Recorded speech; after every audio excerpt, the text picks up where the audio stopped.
start in English, just saying very few words, and then I hand over to Abed Kanoa, who's going to moderate tonight's lecture in French, since we do have a guest lecturer who's going to give his lecture in French. And I very warmly welcome Jean-Christophe Godard.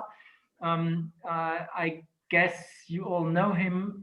He's professor for philosophy at University of in Toulouse.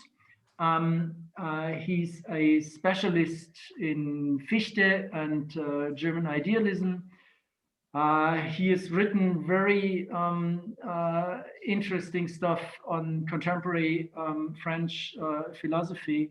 And as you know, he's very much engaged in decolonial as well as feminist critique. And tonight's lecture focuses on Ebosi Boulaga. And I'm very happy you accepted the invitation, Jean-Christophe, to give this lecture tonight.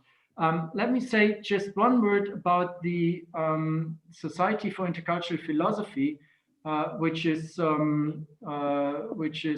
organizing this lecture series.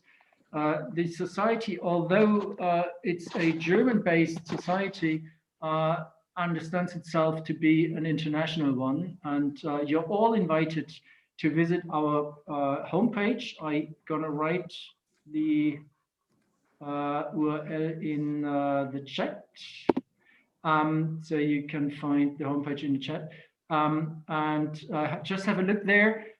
We'll have a nice international conference in June in Tübingen on the political dimension of nature and intercultural critique. Have a look at the program. You're very much invited to participate. Just get registered for participation in this conference.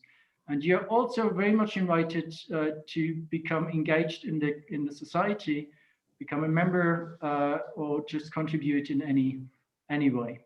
Just have a look at the homepage. Jean-Christophe initiated and still is the coordinator of the Erasmus Mundus Europhilosophy program, and via Abed Kanoa, who's a research fellow at my institute at Tübingen University right now. Jean-Christophe initiated an application we did together with the German-French. There's a German-French university, and we applied for a PhD fellowship program. And actually, we did so successfully. So I'm very happy to collaborate with Toulouse, I think from next year on. Abed Kanoa has been working with Jean-Christophe before, and he's in Tübingen since September last year,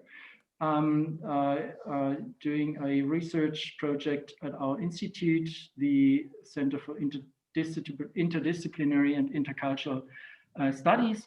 And since Abed is very fluent in French, I asked him to take over with the moderation for tonight's lecture.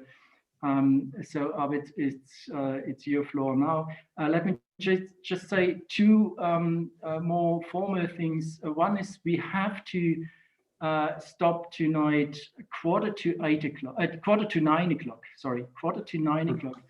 due to the pandemic restrictions, because Abed and me, we are still in the institute and we need to be at home before 9 o'clock.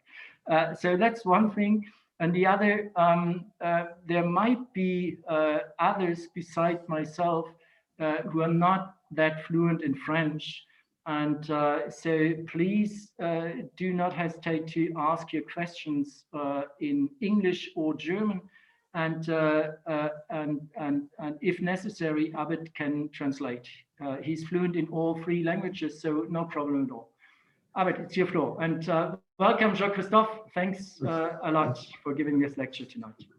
Merci, Niels. Je ne vais pas prendre beaucoup de temps parce que tu as déjà présenté Jean-Christophe. Juste, je voulais juste ajouter le titre de ce collège doctoral entre l'Université de Toulouse, Jean Jaurès et l'Université de Tübingen, à savoir le renouveau de l'épistémologie philosophique européenne confrontée au courant récent de la théorie critique mondiale. À savoir, il s'agit de thématiser les questions actuelles, surtout, disons, avec l'accent sur les propos postcoloniaux et décoloniaux, mais au sein de la pensée et la philosophie européenne. À savoir, il s'agit je pense que le discours de Jean-Christophe ce soir, ça sera vraiment un exemple de genre de travail qu'on va faire, à savoir de penser, repenser la philosophie à travers les enjeux décoloniaux et postcoloniaux. Et je donne la parole à Jean-Christophe et voilà, pour commencer. Merci. Merci beaucoup, Abed, et merci beaucoup, Niels, pour cette invitation qui me touche beaucoup. Et je suis d'autant plus touché que je reconnais, j'identifie quelques visages et puis quelques noms aussi, des anciens étudiantes Erasmus Mundus que je n'ai pas vus depuis très longtemps. Donc voilà, je suis très heureux d'avoir l'occasion que ces conditions un peu particulières nous permettent de voir des visages. Après tout, c'est tout l'intérêt qui reste encore de ces visioconférences, et qu'on peut voir les gens qui sont très loin. Voilà. Et même ceux qui sont très proches, comme Nicolas, qui est ici, qui est à Toulouse, mais que je n'ai pas vu depuis un an et demi. Donc, juste un petit mot, Abed, sur le collège doctoral, pour dire qu'il concerne aussi les questions, les problématiques de genre et d'écologie politique.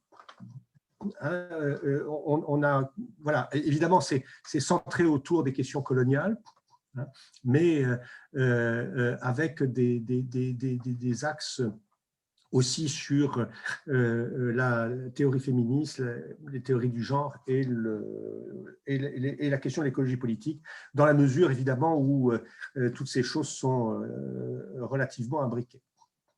Bon, je commence. Une fois de plus, je suis vraiment désolé de parler en français, mais vous me dites, vous m'arrêtez, on prend le...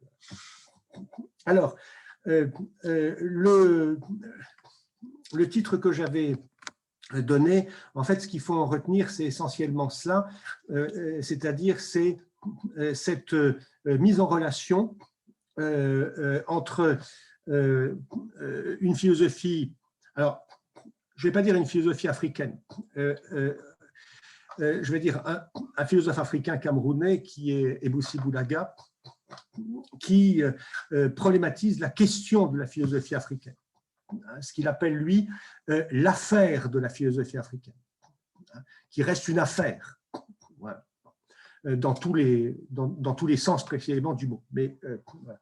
Et puis, l'Amérique latine, c'est-à-dire un ensemble de théories qui relèvent plutôt de ce qu'on pourrait appeler l'anthropologie critique ou l'anthropologie politique, mais disons anthropologie critique pour reprendre le terme qu'utilise Ghassan Edge, qui est un anthropologue libanais australien, pour caractériser précisément l'apport d'une certaine anthropologie amazonienne, notamment, à la théorie critique et à l'imaginaire politique radical.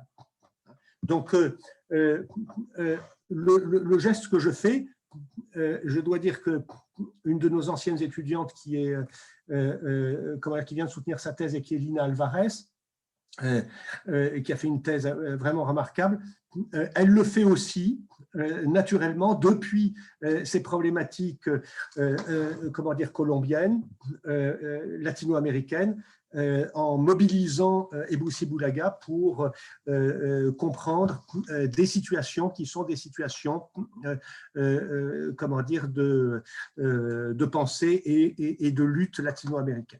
Donc, c'est cette circulation que je vais essayer de, comment dire, de mettre en place en prenant mon point de départ dans une main tendue, en quelque sorte, qui se trouve au début de Christianisme sans fétiche d'Eboussi Boulaga, où Eboussi lui-même ouvre son ouvrage, l'un de ses deux grands ouvrages, les ouvrages importants que sont La crise du Muntu et Christianisme sans fétiche. Donc, il ouvre Christianisme sans fétiche par un court chapitre qui traite de l'évangélisation coloniale comme extirpation des modes de vie traditionnels, qui sont interprétés comme paganisme. Et ce concept d'extirpation, il le réfère très précisément au travail d'un certain Pierre Duviol, avec un S, D-U-V-I-O-L-S, dont il a lu utilement, dit-il, alors il cite ce titre, les campagnes d'extirpation au Pérou. On peut supposer qu'il s'agit de la thèse de Duviol, parce que ce n'est pas exactement ce titre-là, mais voilà, il a lu Duviol, et c'est là qu'il prend le concept d'extirpation, en précisant que le précédent latino-américain aide à comprendre la situation africaine. Donc, c'est cette perche tendue, en quelque sorte, que je vais saisir. Je note au passage, parce que c'est quelque chose que je ne connaissais pas encore au moment où j'ai rédigé ce texte, que Achille Mbembe fait la même chose à la fin, si je ne dis pas de bêtises, de son livre, son premier grand livre, qui est sa thèse, je crois, sur le maquis au sud du Cameroun. Et il utilise lui aussi, il réactualise en quelque sorte le concept d'extirpation en contexte africain, là, de manière très très précise, pour parler de la guerre du Cameroun. On parlait tout à l'heure de la manière dont, comment dire, les passés coloniaux étaient effacés de nos mémoires nationales. C'est notamment vrai en France, s'agissant de la guerre du Cameroun, qui est au point de paraître comme une guerre cachée, quasiment. Donc, c'est ce contexte-là et qui est intéressant, c'est comment Eboussi et comment Mbembe, lui aussi, va chercher ce concept-là pour théoriser le colonialisme français. Alors, qu'est-ce que c'est que l'extirpation? Je le rappelle rapidement. C'est une pratique qui est conduite dans les années… Enfin, il y a trois phases, 1610-1620, 1625-1638, 1649-1671, dans la vice-royauté du Pérou, par des juges ecclésiastiques itinérants qui sont désignés comme des extirpateurs ou bien encore comme des visiteurs des idolâtries. C'est une fonction qui est créée en 1610 par l'archevêque de Lima, Bartolomé Lobo Guerrero, qui est un ancien inquisiteur au Mexique. Alors, cette campagne d'extirpation, elle prend une intensité toute particulière dans la seconde moitié du XVIIe siècle, c'est important. Ça commence, comment dire, au début, mais c'est véritablement dans la seconde moitié du XVIIe siècle que ça devient très, très actif au sein de l'archidiocèse de la Sierra de Lima, à l'encontre des Indiens de la province de Cajatambo, auquel Duviol consacre l'essentiel de ses travaux. Le processus d'extirpation des idolâtries est caractéristique de la réponse que le XVIIe siècle colonial donnera au problème de l'incroyance des Indiens. Problème de l'incroyance qui est posé aux premiers missionnaires jésuites dès le XVIe siècle, une difficulté que le prédicateur jésuite Antonio Vieira rapproche en 1657 de celle de la sculpture du myrte qui, comparativement à celle du marbre, est d'exécution aisée, hein, je cite comment dire, Antonio Vieira, étant donné la facilité avec laquelle les rameaux se ploient, mais qui nécessite, je paraphrase, les retouches répétées du jardinier, la présence constante et le travail incessant du maître de ces statues, c'est l'expression qu'il emploie, pour contrer la nature inconstante de la plante incapable de conserver par elle-même la forme qu'on cherche à lui faire adopter. Car, continue Vieira, à l'inverse des nations qui résistent à la foi chrétienne par les armes, donc d'autres infidèles, et on peut penser que ces autres infidèles-là, effectivement, ce ne sont pas les infidèles amérindiens, mais c'est, comment dire, le monde musulman, enfin, qui est, comment dire, visé. Donc, qui, à l'inverse des nations qui résistent à la foi chrétienne par les armes, qui doutent avec l'entendement, qui rejettent avec la volonté, qui argumentent, qui répliquent et ne se rendent qu'après beaucoup d'efforts, mais qui, une fois qu'ils sont convertis, demeurent constants dans la foi, comme dit Vieira, des statues de marbre. Donc, à l'inverse de cela, les nations indiennes se convertissent avec une grande docilité, une grande facilité, je cite, sans argumenter, je cite encore, sans douter, mais elles ne manquent pas de retourner, je cite, à l'état sauvage où elles étaient dès que les évangélisateurs ont le dos tourné. Ça se passe comme ça. L'évangélisation est très facile, trop facile, donc on les laisse et quand on revient, le travail est réduit à néant. Alors, évidemment, ceux qui connaissent Eduardo Viveros e Castro savent que je fais allusion à ce texte important de l'anthropologue brésilien Eduardo Viveros e Castro, intitulé « Le marbre et le myrte », qu'il présente lui-même comme traitant d'une version tupinamba du problème de l'incroyance au XVIe siècle. Donc, et dans lequel précisément il donne les raisons de cet échec des missionnaires chrétiens. Alors ces raisons, elles sont politiques. Plus exactement, elles relèvent, et là je suis les analyses de Viveros e Castro, elles relèvent de l'ontologie du socius amazonien, d'une part, et de sa topologie. La dimension topologique est ici importante.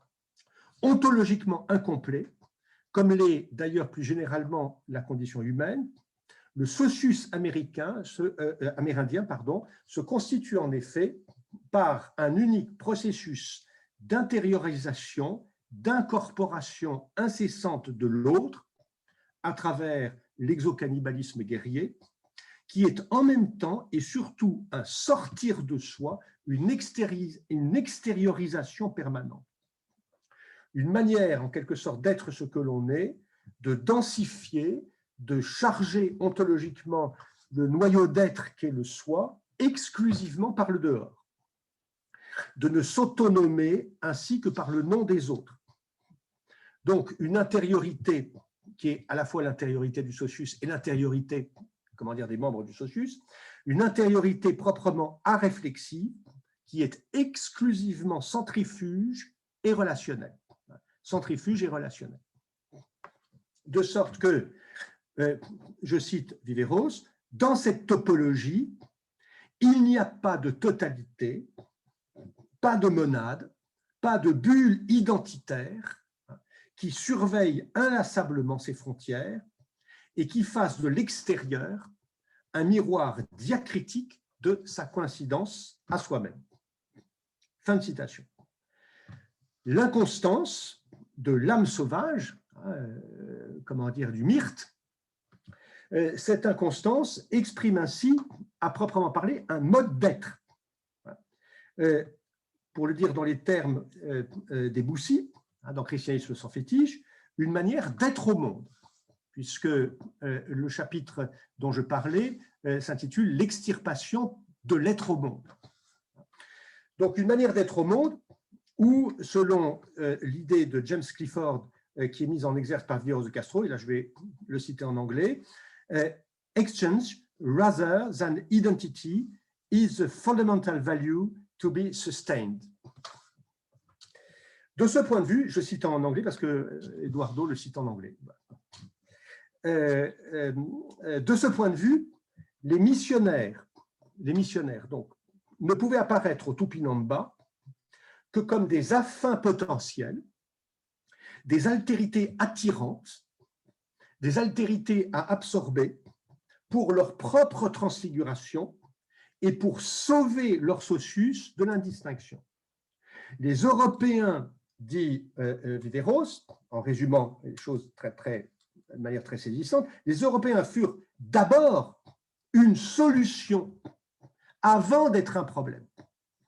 Ça, c'est fondamental. C'est-à-dire que la rencontre coloniale, en quelque sorte, elle est d'abord précisément sous cet auspice-là, c'est-à-dire que l'arrivée des évangélisateurs, est un bénéfice pour le socius, avant précisément de constituer un problème. L'évangélisation, par conséquent, qui, elle, était foncièrement identitaire et assimilatrice, qui était fondée sur une langue théocratique, coercitive et totalisante, qui était fondée sur l'idée d'une croyance comme adhésion rationnelle à un dogme universel et à une autorité transcendante, c'est-à-dire qui était en tout point contraire au mode d'adoption de l'altérité propre au Tupinamba, c'est-à-dire à l'ontologie et à la topologie du socius, ne pouvait donc qu'échouer. Et c'est là que l'histoire commence, c'est-à-dire dans cet échec précisément de la rencontre qui tient en quelque sorte à ce conflit des ontologies et des topologies. Le problème de l'incroyance, par conséquent, fut donc commun aux deux parties. Du point de vue des Tupinamba, comme de nombreux peuples colonisés, le problème tint à l'impossibilité de rencontrer et donc d'ingérer des affins qui s'avéraient en fin de compte tout à fait incomestibles et proprement toxiques. Qu'on ne peut pas manger les Européens, qu'ils sont incomestibles, ça c'est quelque chose d'assez courant. Il fut de ne pouvoir parvenir à attirer à soi et à trouver sérieusement attractif, en conformité avec l'ontologie politique xénophage, c'est-à-dire foncièrement xénophile, qui était la leur, donc de ne pas pouvoir trouver sérieusement attractif des étrangers aussi radicalement xénophobes, eux, et autophages, que l'étaient les étrangers blancs. Il fut, en un mot, de ne pas pouvoir devenir chrétien et européen. Prenant acte de cette impossibilité, sans en comprendre, sans en chercher la raison, l'essentialisant au point de s'interdire dorénavant de considérer, pour reprendre les termes des Boussy dans Christianisme sans fétiche, le christianisme décolonisé autrement que comme un vernis, un accident, et jamais comme le résultat d'une conversion substantielle, c'est-à-dire prenant acte de la défaite face à l'inconstance de l'âme sauvage, de ce qu'il ne pouvait comprendre que comme une défaite, faute de s'expliquer son échec, d'accord ? Le colonisateur missionnaire donna au problème de l'incroyance la réponse la moins intelligente qui soit, la plus brutale, la plus négative qui soit. Cette réponse, c'est l'extirpation. L'extirpation, ce n'est pas ce qui vient en premier, c'est ce qui vient sur ce fond précisément de défaite de la rencontre. Et c'est la réponse la plus stupide. Je parle français, je parle tous les Français, donc je parle aussi celui de Sonny Laboutancy,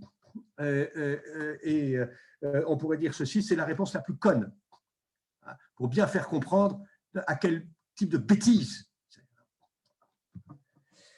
Donc, cette réponse purement répressive, dont les travaux de Duviol montrent à quel point elle fut bricolée et à plus ou moins long terme inefficace, puisque, pourquoi inefficace? Inefficace parce qu'elle avait admis le principe de l'inconstance du myrte, de l'âme sauvage.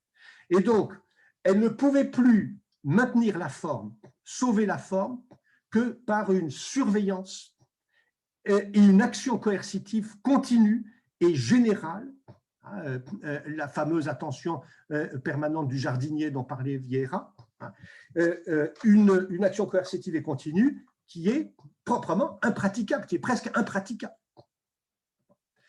Donc, cette réponse stupide, cette réponse inefficace, servit de matrice à l'évangélisation européenne en situation coloniale, et notamment en Afrique. Dans la mesure où elle scellait dans le marbre le partage des hommes du marbre et des gens du myrte, elle engageait durablement la forme du gouvernement colonial et postcolonial, dans la mesure précisément où ce dernier en est la duplication. Elle lui donnait sa dimension historique d'être, par la nécessité, comme l'anticipait Vieira, d'avoir constamment recours aux ciseaux du jardinier, c'est-à-dire d'être un gouvernement de recolonisation permanente. La Boutancy dit aussi quelque part un truc comme ça, hein, c'est-à-dire l'Europe, comment dire, si elle ne change pas, elle va être obligée de recoloniser. C'est-à-dire que c'est, voilà, la colonisation, c'est une recolonisation permanente.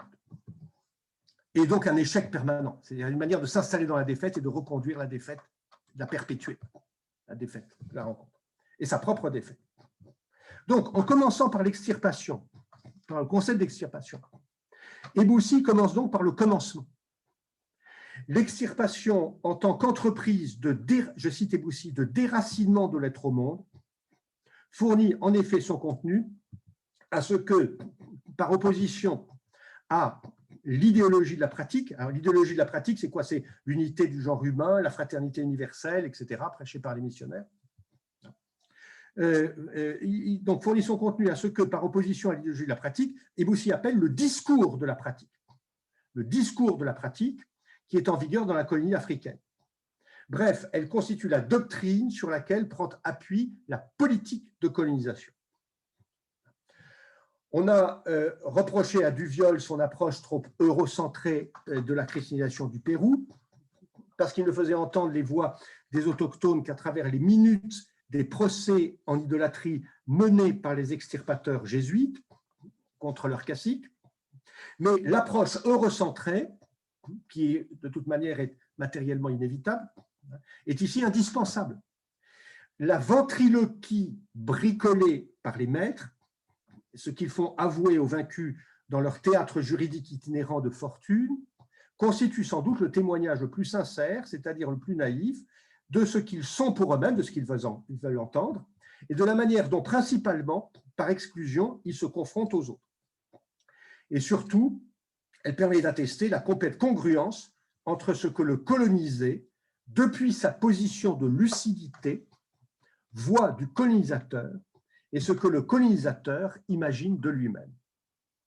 La manière dont, pour reprendre l'expression de l'anthropologue colombien Arturo Escobar, le colonisateur se design lui-même et design le monde dont le colonisé est captif.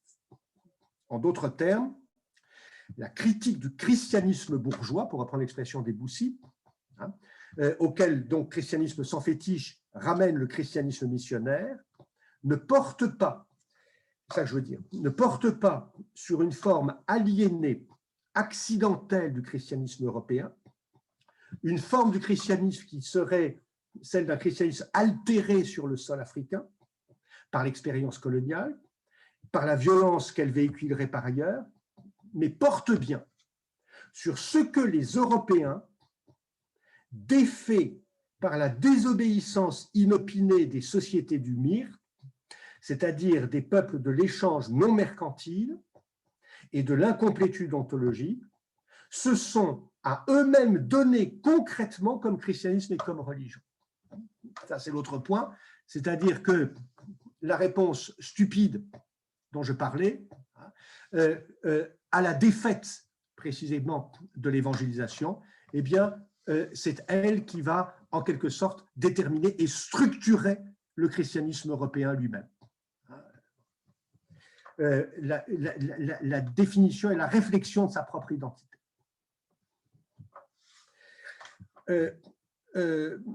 Donc, si le Muntu, du point de vue duquel Eboussi écrit l'histoire de la colonisation, et la définition qu'Eboussi donne du Muntu, dans la crise du Muntu, c'est la suivante, c'est l'homme défait chez lui par l'Occident.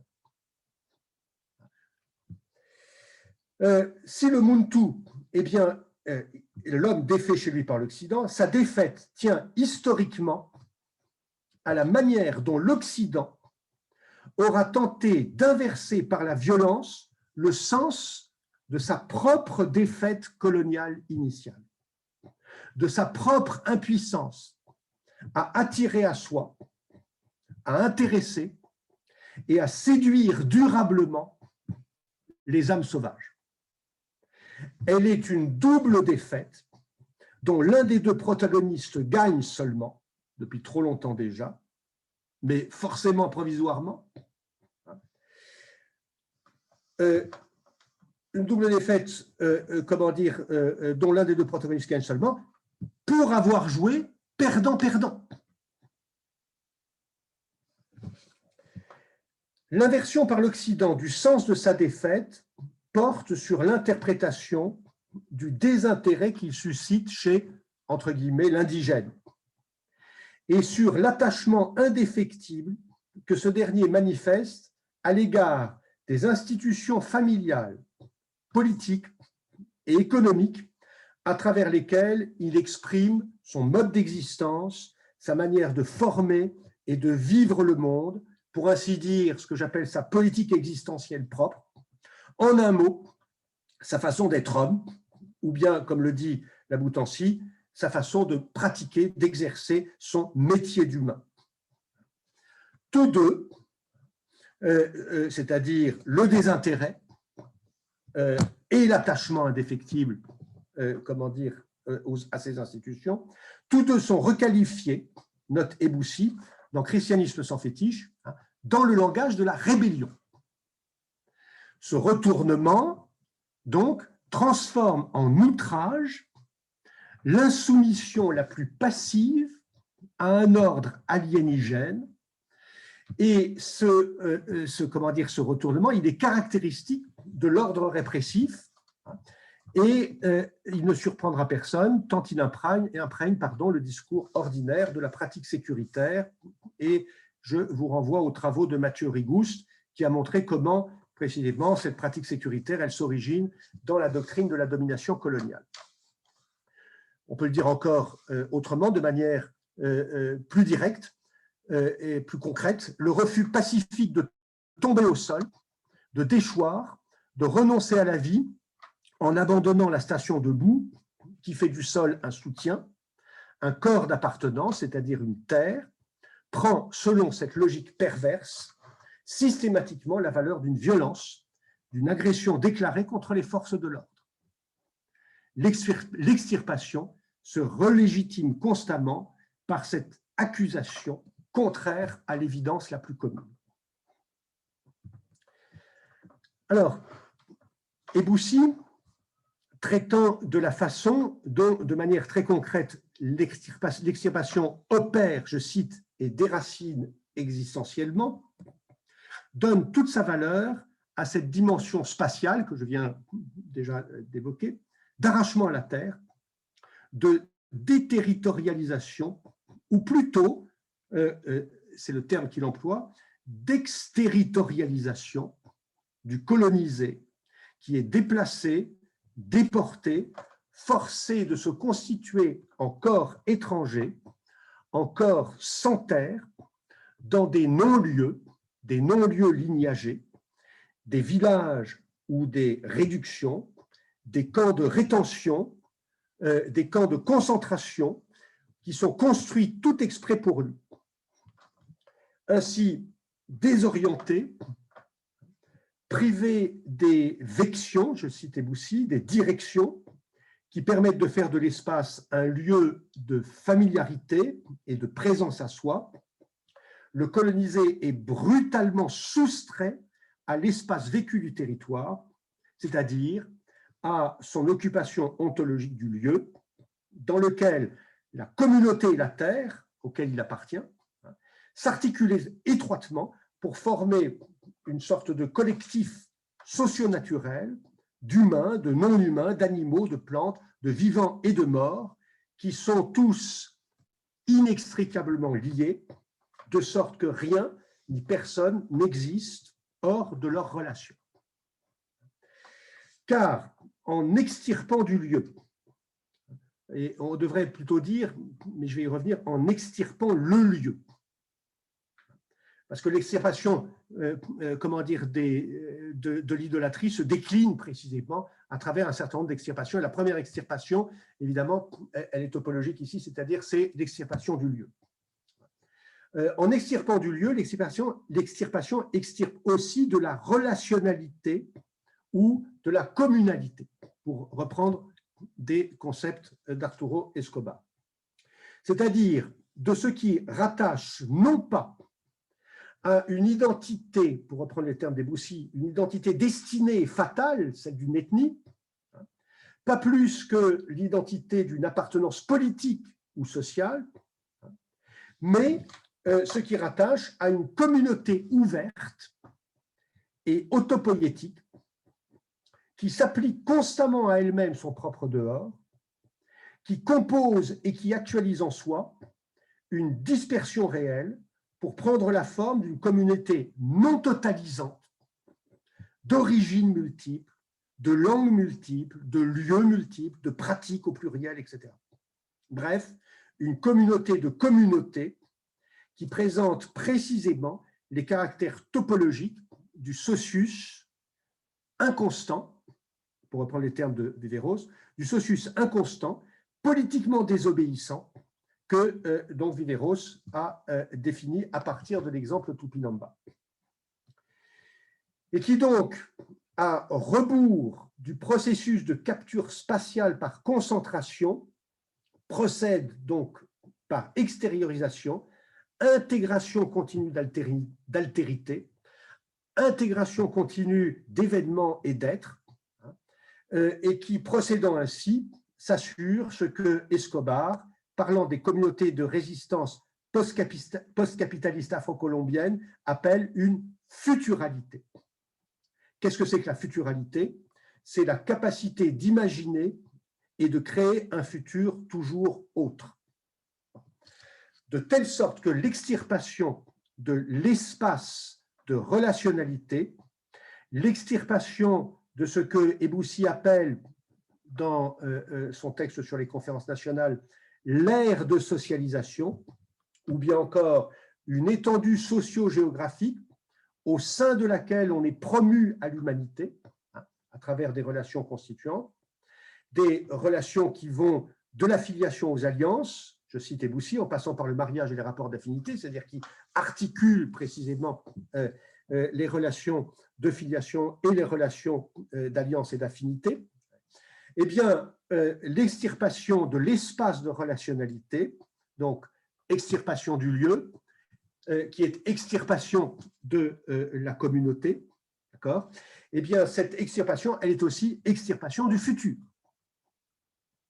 Donc, j'en viens à caractériser l'extirpation de manière comme une triple extirpation, extirpation du lieu, extirpation de la relationnalité, c'est-à-dire la communauté de communautés, et extirpation du futur, c'est-à-dire de la futuralité, c'est-à-dire précisément de la possibilité d'imaginer et de créer un futur toujours autre.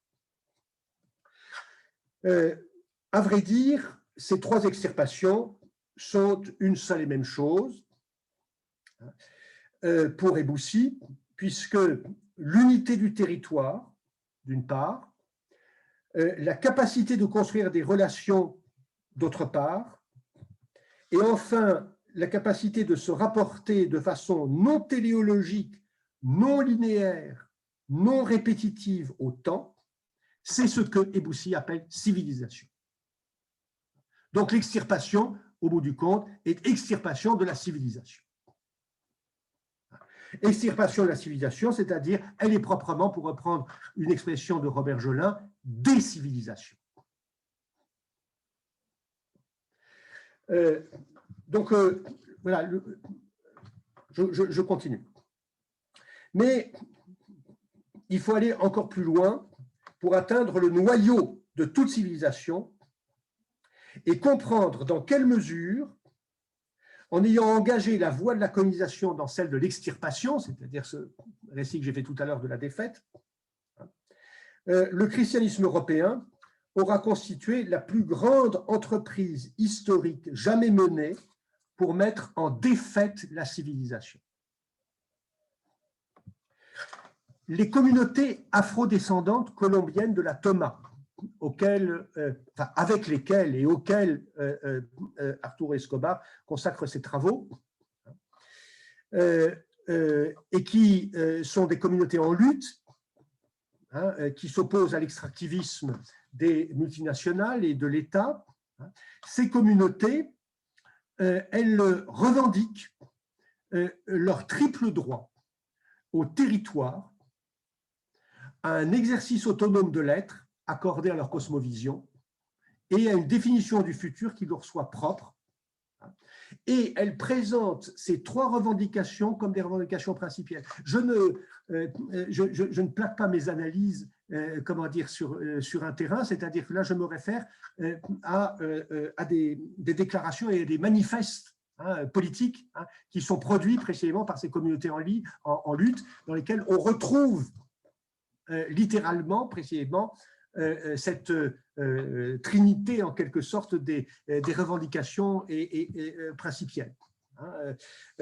Donc le territoire, l'autonomie et le futur, c'est-à-dire, si on le dit dans les termes d'Escobar, comment dire, ici le lieu, la relationnalité et la futuralité. La rationalité ou la communalité. Donc,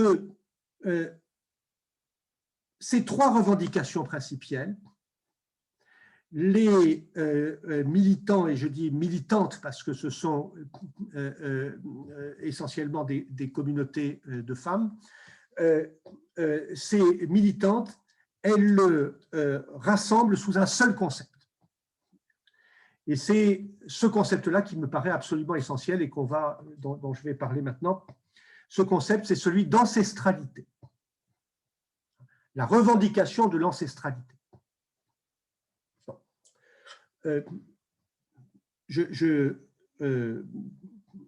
Je vais y venir, mais je donne un petit quand même pour savoir de quoi on parle, parce que la pratique de l'extirpation, comment dire, au Pérou au XVIIe siècle, elle portait précisément sur la destruction des ancêtres.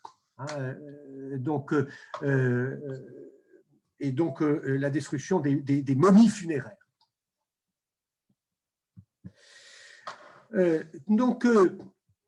C'est en dernier ressort vers ce concept d'ancestralité qu'il faut se tourner pour comprendre pleinement de quoi l'extirpation est extirpation.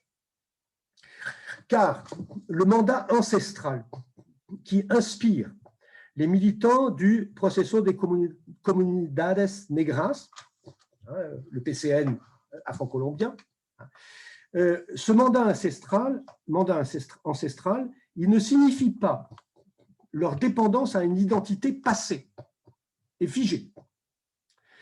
Leur poésie orale et leur chant, là aussi, je n'ai pas le temps de les citer, célèbrent l'héritage ancestral avec lequel ils sont venus d'Afrique et la responsabilité qu'ils ont envers, je cite, la mémoire du monde.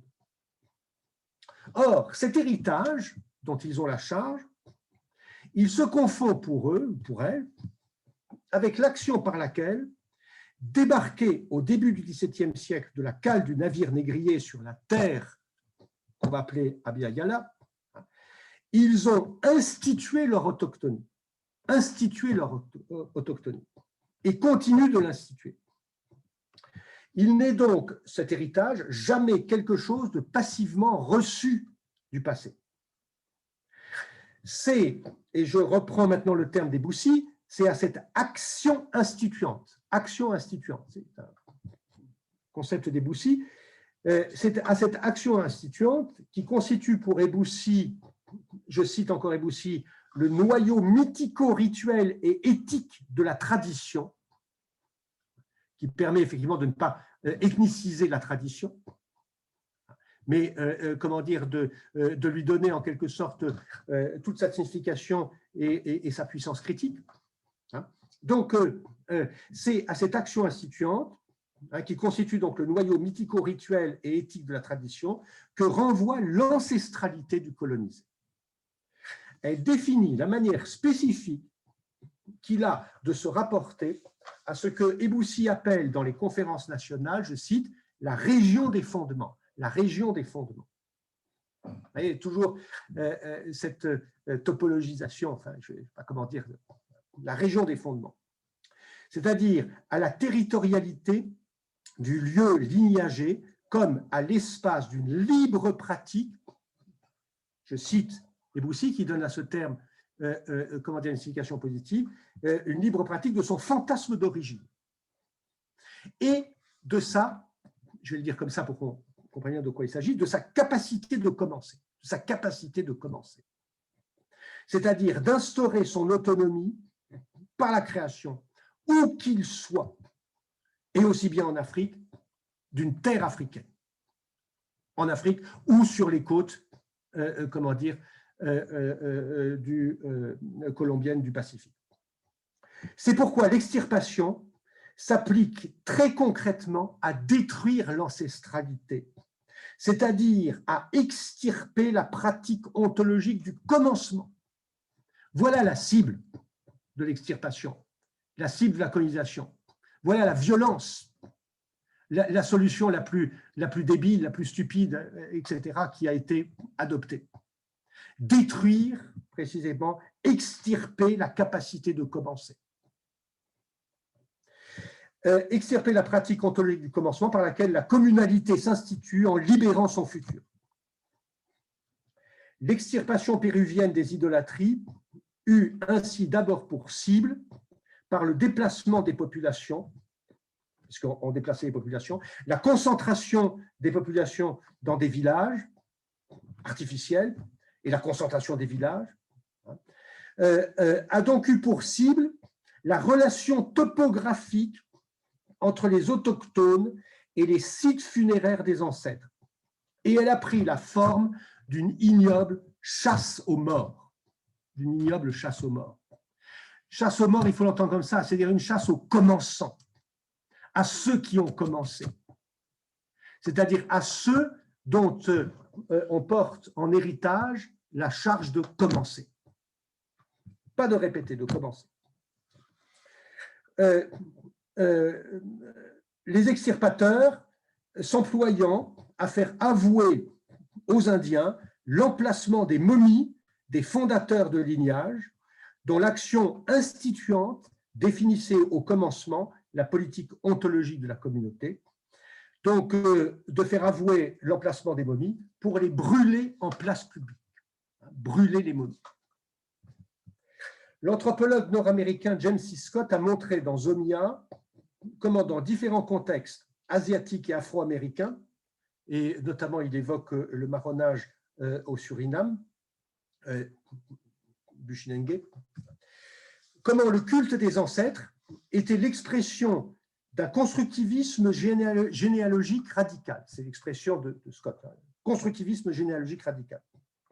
Et comment dire, le culte des ancêtres était le moyen de maintenir une structure sociale fugitive et insubordonnée, écologiquement différenciée, face aux tentatives de l'État colonial d'intégrer des communautés ethnicisées par le bas à un système de classe sociale. C'est en dernière analyse cette capacité à identifier ses origines selon le répertoire pluriel des performances dont dispose la communauté et des contextes de plus ou moins grande subordination politique dans lesquels elles ont lieu que combat l'extirpation. C'est-à-dire ce constructivisme généalogique. On trouvera une bonne illustration de cette ancestralité dans la manière dont le chorégraphe et danseur franco-camerounais James Carles, qui est un ami toulousain, la manière dont il institua en novembre 2018, sur la scène d'un théâtre, la ville de Toulouse, terre bamileke, pour y accueillir une dizaine de très jeunes mineurs migrants laissés à la rue par l'État français. Nous avions organisé un atelier et une restitution de cet atelier de manière non officielle et clandestine, évidemment, pour ces jeunes qui, je ne sais pas, je dirais que moi, à vue d'œil, le plus âgé avait 13 ans, mais l'État français se refusait à se prononcer sur leur majorité et donc ils étaient à la rue et pris en charge par une association toulousaine. Eh bien, ce jour-là, avec ces jeunes, contre la construction essentialisante de l'ethnologie coloniale et de l'État camerounais, qui substantifie l'ethnie dans le système des classes en créant de toutes pièces une identité bamileke, soit d'exploiteurs capitalistes agricoles, soit, ou les deux, de sous-prolétaires urbains, puisque c'est dédoublant ainsi socialement la stigmatisation raciale.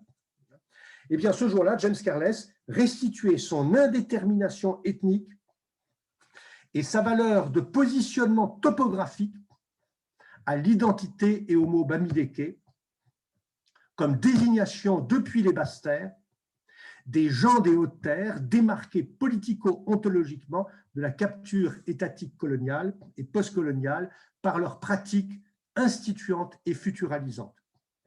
Bref, comme le nom de ceux qui habitent la région des fondements. Opérant précisément cet acte, cette action instituante dont parlait Boussy, et qui est, la cible, la capacité de commencer, qui est la cible fondamentale précisément de l'extirpation. C'est donc, je ne sais pas depuis combien de temps je parle, donc il faut me dire si combien de temps je prends encore. Nous avons pensé environ 50 minutes, c'est-à-dire dans 10 minutes. Ah, ok. D'accord. D'accord. Je vais aller peut-être un petit peu plus vite ou je ne terminerai pas, mais bon, ce n'est pas grave. Il y a déjà beaucoup de choses à dire. C'est donc par une pure inversion du sens de l'ontologie pratique des rites funéraires que l'extirpation fait passer pour une chasse aux idoles, ce qui est en réalité une authentique chasse au fondement. Il est patent, comme le note Boussy dans Christianisme sans fétiche, que l'entreprise, je cite, éradicante, prolonge et exporte la lutte inquisitoriale contre les sorcières, les hérétiques et les possédés. Il est très significatif qu'au début du XVIIe siècle, au Pays Basque, par exemple, à Zugarramurdi, la sorguina, c'est ce qu'on appelle la sorguina, c'est-à-dire littéralement, c'est celle qui fait naître, en basque, la traduction c'est celle qui fait naître, devient pour l'inquisiteur une sorcière, et quasiment une étymologie du mot sorcière, sorguina, sorcière, qu'il condamne au bûcher.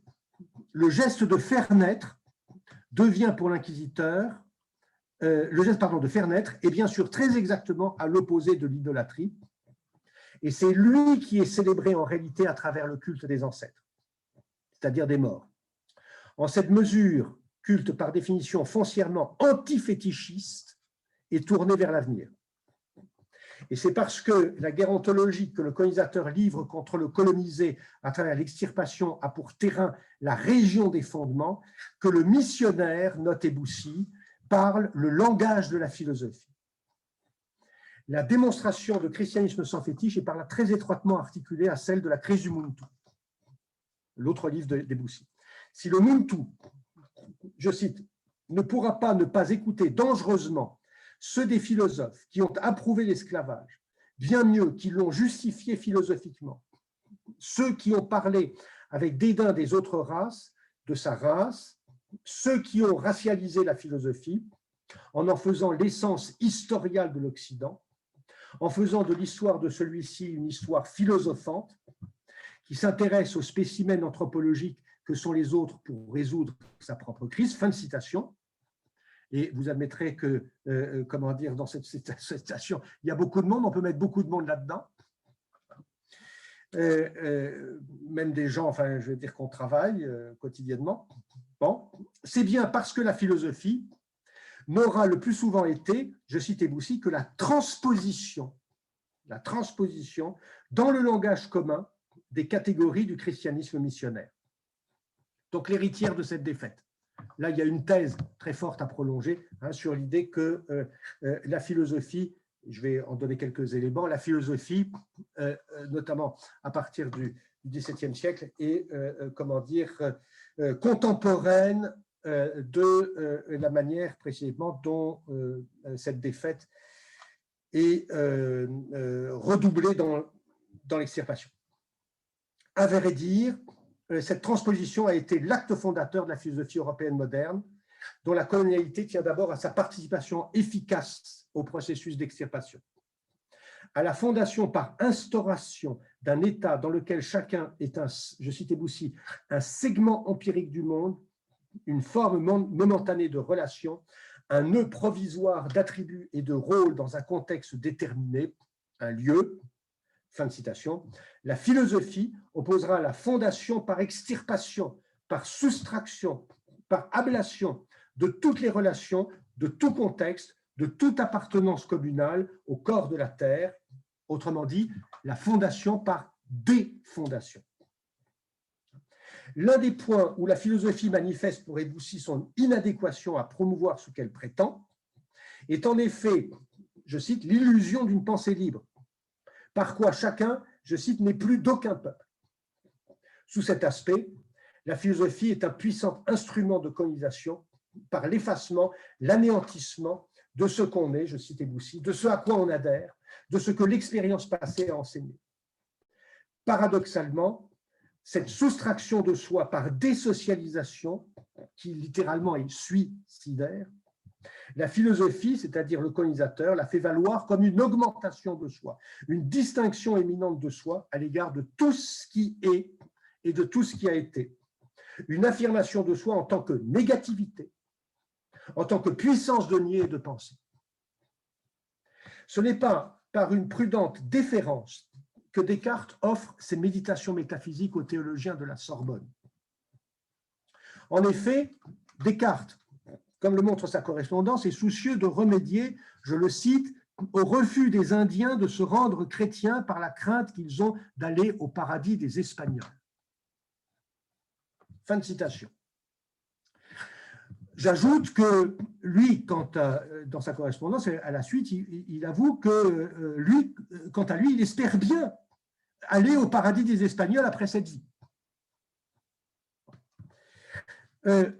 Donc, Descartes s'emploie, dans les méditations métaphysiques, en effet, à vendre aux autorités théologico-politiques la philosophie telle qu'il la conçoit, plus exactement le discours de la modernité qu'il institue sous le terme de philosophie, et que je dirais, comment dire, le discours de la pratique, en reprenant le terme des Debussy, comme le moyen sans lequel, et je cite ici la dédicace aux théologiens de la Sorbonne, sans lesquels il ne semble pas possible, je cite, de persuader aux infidèles aucune religion, ni quasi même aucune vertu morale. Fin de citation.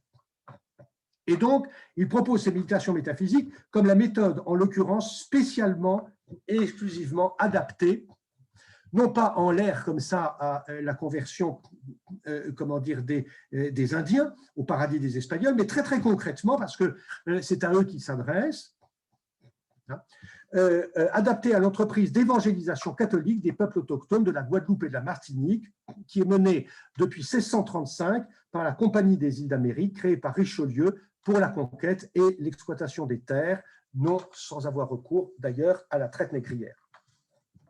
La métaphysique cartésienne de la ruine des fondements. La ruine des fondements, c'est une expression de Descartes dans la première méditation. La métaphysique cartésienne de la ruine des fondements, évidemment une expression qui est positive.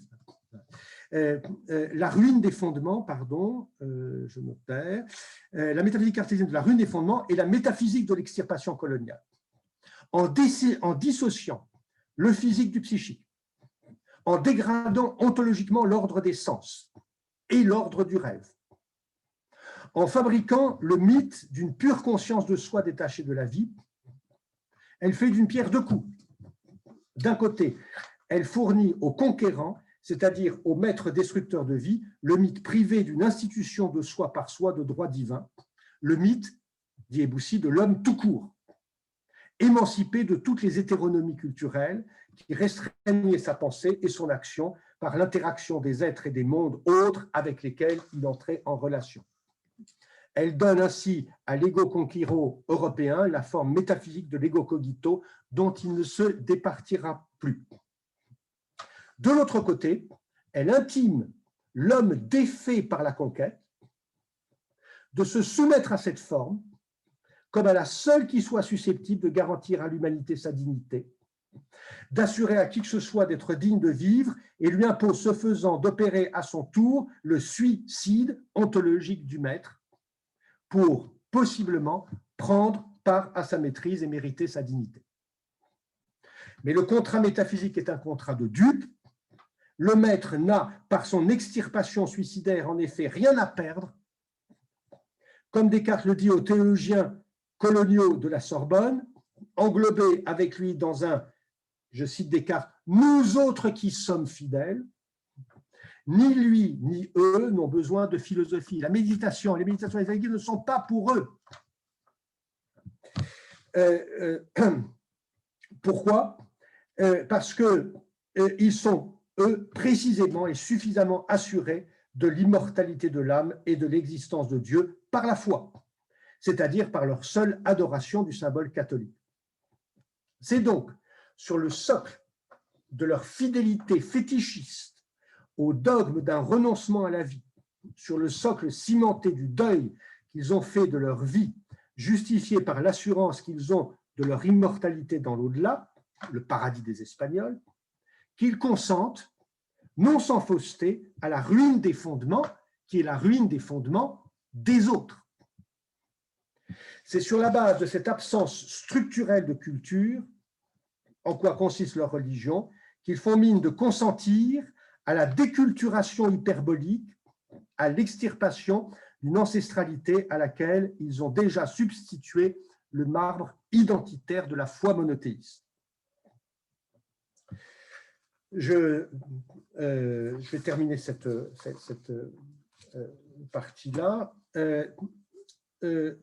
Si, comme l'affirme Fichte, qui a théorisé l'ego politique philosophique de l'Occident, vivre, c'est très exactement ne pas philosopher, philosopher, très exactement ne pas vivre, alors l'ego conquérant pensant colonial et le colonisé ne se trouvent toutefois pas sur ce point dans la même situation. En s'inventant métaphysiciens pour l'enrôlement des âmes sauvages d'Amérique et d'Afrique sous la bannière de leur propre colonisation, le premier parce qu'il est déjà mort à la vie, parce qu'il est celui qui ne vit pas, ne fait qu'affirmer la certitude toute puissante qu'il a de lui-même jusque dans la mort, surtout dans la mort, le paradis des Espagnols.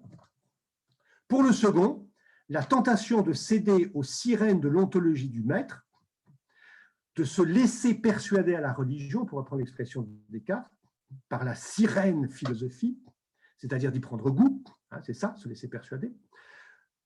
C'est toujours la question de l'attractivité. On revient sur le problème de l'incroyance du départ, c'est-à-dire les Européens ne sont pas assez attractifs. Donc, la proposition de Descartes, c'est de revenir sur ce problème et de reconstituer une attractivité.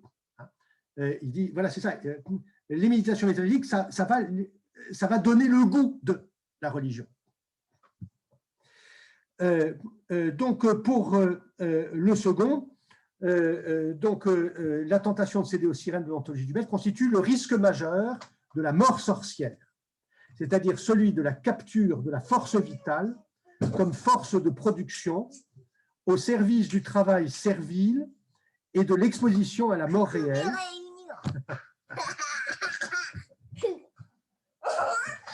C'est bien. Irruption de la vie. On n'a pas réussi à l'extirper celui-là.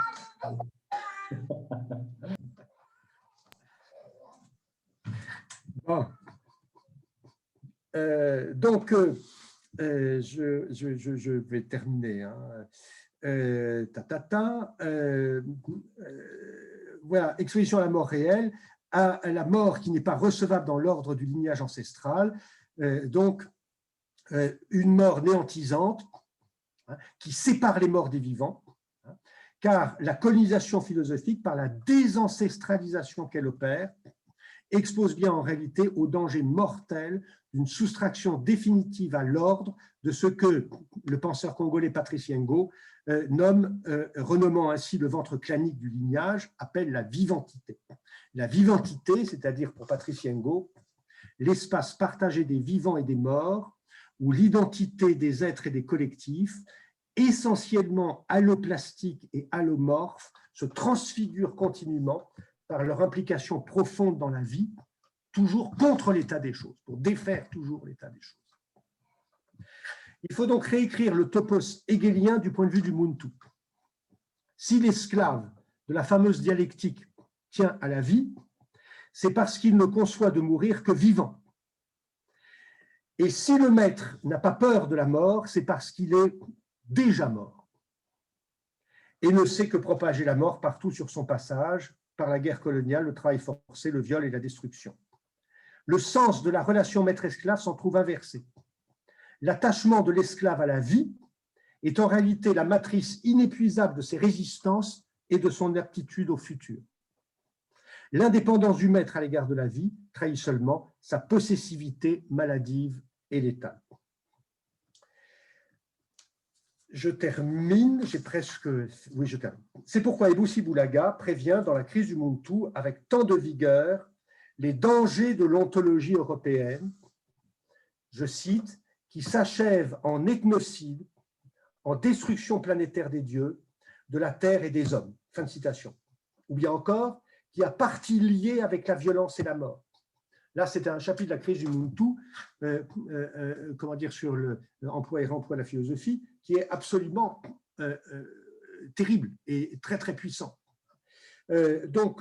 L'ontologie, hein, je citais Ebussi, qu'elle soit réaliste, qu'elle soit transcendantale, qu'elle soit dialectique, c'est-à-dire ce que nous, on a pris l'habitude d'opposer, avec quoi on joue en permanence, comme si l'une valait mieux que l'autre. Eh bien, cette ontologie-là, elle a non seulement, elle s'achève en ethnocide, ok, ou bien elle a partie liée avec la violence et la mort, c'est-à-dire ça, ce sont des régimes de complicité ou de conséquences, mais il va plus loin, il dit, elle est EST, le verbe être, elle est meurtre, elle-même est un meurtre. Et cela, donc, je viens de le dire, qu'elle soit réaliste, transcendantale, dialectique. Car, en se prononçant sur l'être, en lui assignant une définition unique et répétable, en la fixant dans sa forme fétiche, elle procède toujours par exclusion et néantisation théorique de ce qui n'est pas conforme à sa définition, avant qu'aient lieu les politiques d'extermination effective, dont elle n'est pas seulement la complice plus ou moins indirecte, mais un opérateur efficient, puisque c'est cela que pense Ebussi. L'ontologie qui consiste ainsi dans une authentique production négative d'inexistence, une production, pour citer Césaire, de culture piétinée, d'institutions minées, de terres confisquées, de magnificence artistique anéantie, d'extraordinaires possibilités supprimées, communalité, futuralité. A par ailleurs, pour corrélat positif, ce que Eboussi appelle, et c'est un concept qu'il utilise qu'une seule fois à ma connaissance, une onturgie, c'est-à-dire, il le définit comme cela, l'ensemble des techniques de la reproduction ou de la production des êtres et des hommes sous les espèces des valeurs mesurables, calculables et utilisables. Métaphysique de l'extirpation, de la défondation néantisante, ce qu'elle fonde avant toute chose par néantisation, c'est cette négation du politique, c'est-à-dire de la capacité politique de commencer ensemble,